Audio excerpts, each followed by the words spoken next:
دوستو، گزشتہ کئی سالوں سے غزہ اور فلسطین میں اسرائیل کے انسانیت سوز مظالم کے بعد قبلہ اول بیت المقدس اور فلسطین ایک مرتبہ پھر دنیا بھر کی نظروں کے سامنے آ گئے۔ بیت المقدس کی آزادی کے خواب سجائے ہوئے اہل فلسطین کی داستان تقریباً ایک صدی پر پھیلی ہوئی ہے، جس سے آج ہماری نئی نسل بالکل ناواقف ہے۔ اہل فلسطین کی کہانی روشنائی سے نہیں بلکہ ان کے خون سے لکھی گئی ہے۔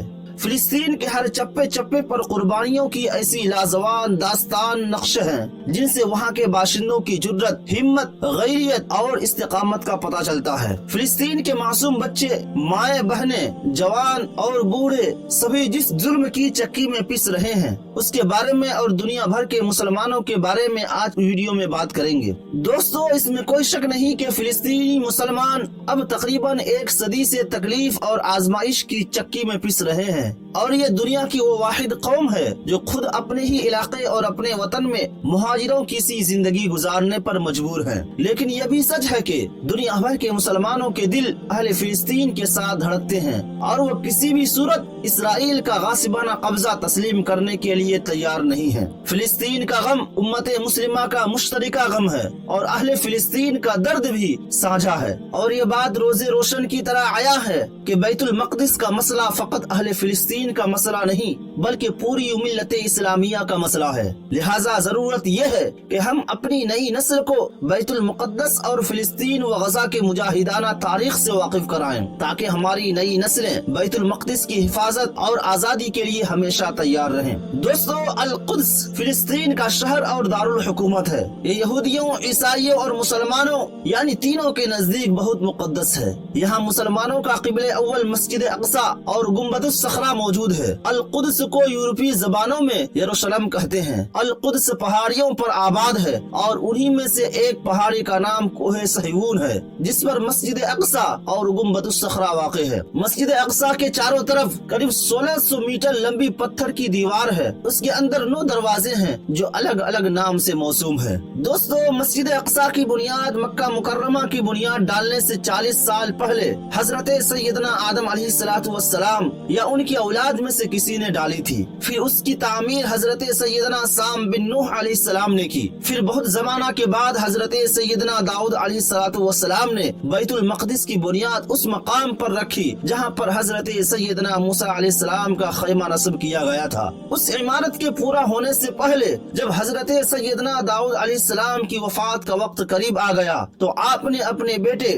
حضرت سیدنا سلیمان علیہ السلام کو اس کی پورا کرنے کی وصیت فرمائی۔ چنانچہ حضرت سیدنا سلیمان علیہ السلام نے جن کی ایک جماعت کے ساتھ مسجد اقصی کو تعمیر کیا۔ بیت المقدس مسلمانوں کا قبلہ اول ہے۔ ہجرت کے بعد 16 سے 17 ماہ تک نبی کریم صلی اللہ علیہ وسلم بیت المقدس یعنی مسجد اقصی کی جانب رخ کر کے ہی نماز ادا کرتے تھے۔ پھر تحویل قبلہ کا حکم آنے کے بعد مسلمانوں کا قبلہ اول کعبہ ہو گیا۔ مسلمانوں کے نزدیک مسجد حرام اور مسجد نبوی کے بعد تیسرا مقدس ترین مقام مسجد اقصی ہے۔ مقامی مسلمان اسے المسجد الاقصی یا حرم قدسی شریف کہتے ہیں۔ یہ مشرقی یروشلم میں واقع ہے جس پر اسرائیل کا قبضہ ہے۔ یہ یروشلم کی سب سے بڑی مسجد ہے جس میں 5000 نمازیوں کی گنجائش ہے، جبکہ مسجد کے صحن میں بھی ہزاروں افراد نماز ادا کر سکتے ہیں۔ دوستو، میں آپ کو بتاتا چلوں کہ نبی کریم صلی اللہ تعالی علیہ وسلم سفر معراج کے دوران مسجد حرام سے یہاں پہنچے تھے اور بیت المقدس میں تمام انبیاء کی نماز کی امامت کرنے کے بعد براق کے ذریعے 7 آسمانوں کے سفر پر روانہ ہوئے تھے۔ قرآن کریم کی سورہ اسراء میں اللہ تعالیٰ نے اس مسجد کا ذکر ان الفاظ میں کیا کہ پاک ہے وہ ذات جو اپنے بندے کو رات ہی رات مسجد حرام سے مسجد اقصی لے گئی، جس کے آس پاس ہم نے برکت دے رکھی ہے اس لیے کہ ہم اسے اپنی قدرت کے بعض نمونے دکھائیں۔ یقیناً اللہ ہی خوب سننے اور دیکھنے والا ہے۔ اسی طرح احادیث کریمہ کی مطابق دنیا میں صرف 3 مسجدوں کی جانب سفر کرنا باعث برکت ہے، جن میں مسجد حرام، مسجد نبوی اور مسجد اقصی شامل ہیں۔ مسجد اقصی روئے زمین پر بنائی گئی دوسری مسجد ہے جہاں ایک نماز کا ثواب 250 اور بعض روایت کے مطابق 25,000 ملتا ہے۔ دوستو، جب نبی کریم صلی اللہ تعالی علیہ وسلم کی بعثت ہوئی تو اس وقت بیت المقدس پر سلطنت روم کے عیسائیوں کا قبضہ تھا اور سلطنت روم اس وقت بہت طاقتور تھا، لیکن اسی وقت نبی کریم صلی اللہ علیہ وسلم نے بیت المقدس کی آزادی کی خوشخبری سنائی اور اس کو قیامت کی نشانیوں میں سے قرار دیا۔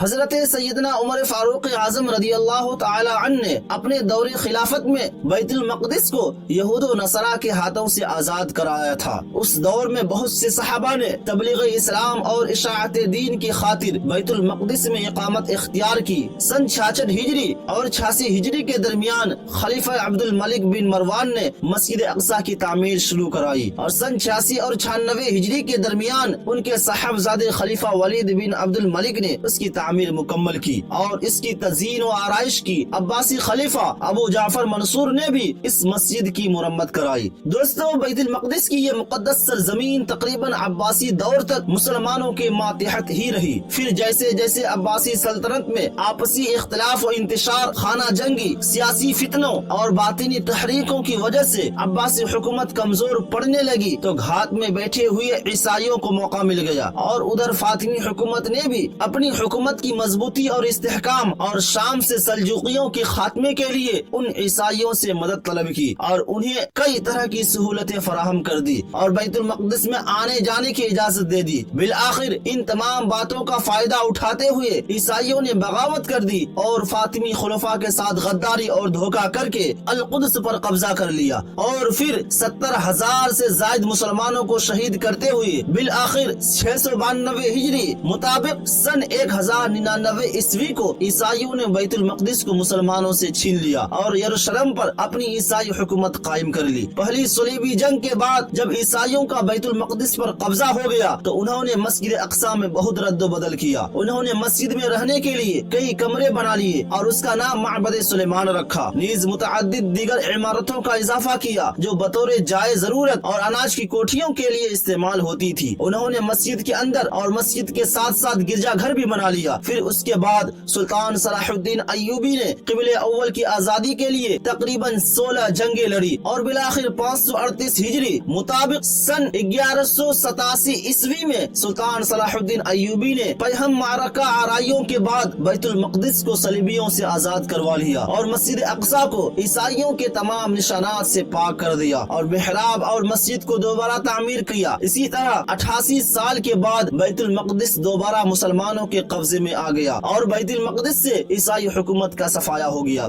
دوستو، اس طرح فلسطین پر تقریباً 761 برس مسلسل مسلمانوں کی سلطنت رہی۔ پھر پہلی جنگ عظیم کے دوران انگریزوں نے بیت المقدس اور فلسطین پر قبضہ کر کے یہودیوں کو آباد ہونے کی عام اجازت دے دی۔ یہود و نصارہ کی سازش کے تحت 1947 عیسوی میں اقوام متحدہ کے جنرل اسمبلی نے دھاندلی سے کام لیتے ہوئے فلسطین عربوں اور یہودیوں میں تقسیم کر دیا، یہاں تک کہ 16 مئی 1948 عیسوی میں امریکہ، برطانیہ اور فرانس کے سازشوں سے فلسطین کی خطے میں صہیونی سلطنت قائم کی گئی، اور جب 1948 عیسوی کو یہودیوں نے اسرائیل کے قیام کا اعلان کر دیا تو پہلی عرب اسرائیل جنگ چھڑ گئی۔ اس جنگ کے نتیجے میں اسرائیلی فلسطین کے 78% رقبے پر قابض ہو گئے۔ پھر تیسری عرب اسرائیل جنگ 1967 عیسوی میں اسرائیلیوں نے بقیہ فلسطین اور بیت المقدس پر بھی تسلط جما لیا، اور اس طرح سن 1967 عیسوی سے بیت المقدس پر یہودیوں نے قبضہ کر لیا اور اب پوری طرح ان کے قبضے میں ہے۔ دوستو، اسلام اور ملت اسلامیہ کے خلاف یہودیوں کی دشمنی تاریخ کا ایک مستقل باب ہے۔ یہود مدینہ نے عہد رسالت مآب میں جو شورشیں اور سازشیں کی، ان سے تاریخ اسلام کا ہر فرد واقف ہے۔ گزشتہ 14 صدیوں سے